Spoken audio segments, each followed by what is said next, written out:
Hi, I'm Bob Schrupp, physical therapist. Brad Heineck, physical And therapist. together we are the most famous physical therapists on the internet. Well, in our opinion, of course, Bob. Brad, as proof that we always listen to our viewers, we have a viewer out there who, unfortunately, his father just had a stroke. This is for Clement, K-L-I-M-E-N-T. Okay. And his father had a stroke. Sounds like it was a fairly bad one. He doesn't have much movement in his arm or leg at this point. And I promised him we'd show some exercises that he could start off with. And we're going to do this in a series of 3 videos. This is going to be the first one. The other ones aren't going to be up for another week or 2. But Sure. we'll start off with this one. This is the most basic stuff. And Brad, you're going to be the person that had the stroke. Sure. And this red tape indicates that the arm here is the arm affected. And yeah, this leg is the leg affected. Sure. So you're going to start off by having the person already laying down in the what we call the supine position in bed. Now, one thing that I have found with nearly everybody who's had a stroke, even with those who are very weak and have no movement at all in the leg. In fact, I had a patient this week that just came in, same thing, no movement at all in anything, but they almost always still have this. If you bring the leg up like this, and even push it a little bit this way, they can usually push a little bit. Yep, they almost always have that. And by the fact that they can push a little bit means that they can probably do bridging, what we call bridging. Sure. So, and I'll show you what that is. We're going to put the leg in this position here, but what you're going to do is bring the other leg up also. And you're going to hold both legs together, and you're going to have the person lift their butt up. Yep. And now if this leg has no strength at all, they still can use the good leg to help the bad leg. Sure. And this is called overflow. When you start having one leg help the other one, eventually the brain starts overflowing to the part that needs to, and it'll start helping that. Sometimes it's called crossover. Crossover, right. By the way, this whole technique, by the way, is called functional training. What you're trying to do is train the body to do something that they're going to do in their activity of daily life. You know, like so right now we're trying to train Brad how to move his body in bed a little bit. Like if you lift your butt up, Brad, you can actually move it over a little bit and reposition himself. But we're also trying to train Brad how to get out of bed. So this is functional training. This is research-based, that it's found out that this probably works better than most other techniques. So anyway, so we're going to start off with the bridging. Eventually, if you get some decent strength in here, you could actually even just do the one leg and then see. I even pull up sometimes on it like this. Yep, that helps. You know, and start getting a little bit of bridging. We start getting a little bit of trunk control. All right, that's section 1 basically of getting out of bed. All right, the other part we're going to work on, you can put these down now, is the arm. Because to get out of bed, Brad's going to need to have to turn his body this way. We're going to get out of bed this way.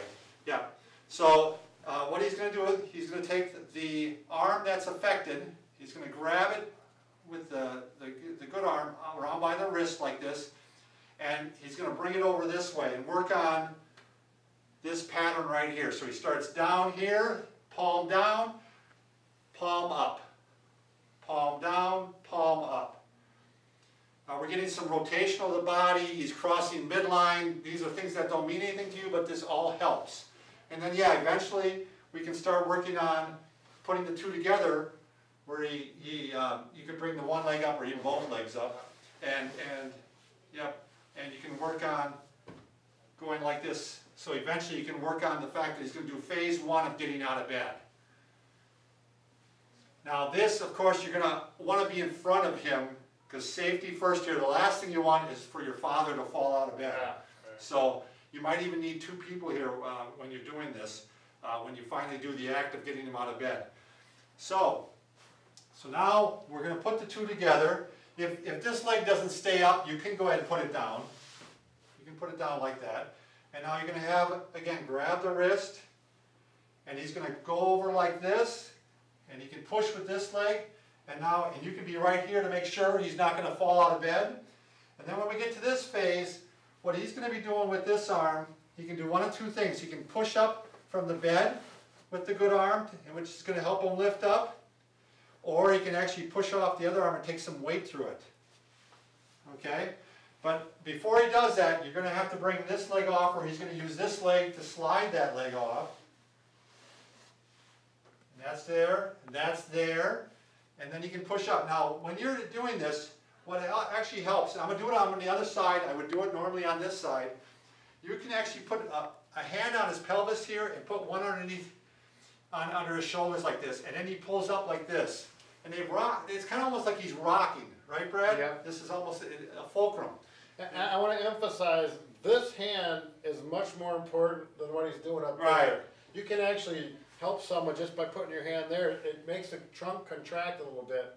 Yeah, so I got a good hand right here, and I'm pushing like that. It is amazing how much that helps. Yeah, how much leverage it gives. Right. But again, I usually do have a hand here also, in case they have trouble. So the leg comes off, they're pushing up with this, and we're going like that. Okay, I know this looks easy, because Brad obviously didn't have a stroke, but it does work if you start getting down the techniques. Right. It's really hard to pretend you had a stroke, but when you work with someone, these techniques, and it takes some practice. You're not going to do it the first time. You may have to do this a dozen times before it all fits together. And then it starts to be fun because you see progress, the person's starting to work on their own. And the person, your dad, is going to see that, he's going to see we're working towards something. We're not just moving my arm and leg, we're working towards getting out of bed. Right. And then once up in this position, I have no idea what his sitting balance is like, but that's the time to work on this then. And that's where you take the arm, and again, you want weight bearing through these surfaces as much, or these limbs as much as possible, the leg and the arm. And we'll work on the leg next time. But you have weight bearing through this, and if he needs help, you're going to maybe have a belt around him, or you're going to, he might be going like this. But this is where you want to work on, where he can even reach for things with this arm, reach up here, reach down here, trying to keep his balance while he's doing that. Why don't you grab down there? So I can even hold support like that. There. So this is literally what you're going to have to do. Yeah. And then I can reach over here, and a lot of times they'll neglect that side, so you have to say reach over that way. And then I'm putting weight through this arm, which will make those muscles contract without even the thought. And what I'd like to see too is that you're on a bed so your feet are hitting the ground, which is going to help obviously a lot too with his balance and such. So these are just a few hints on how to start and how to get things rolling, and hopefully that's helpful. And like I said, we'll get a couple more videos up in a few weeks. You bet. Subscribe will help out. Subscribe.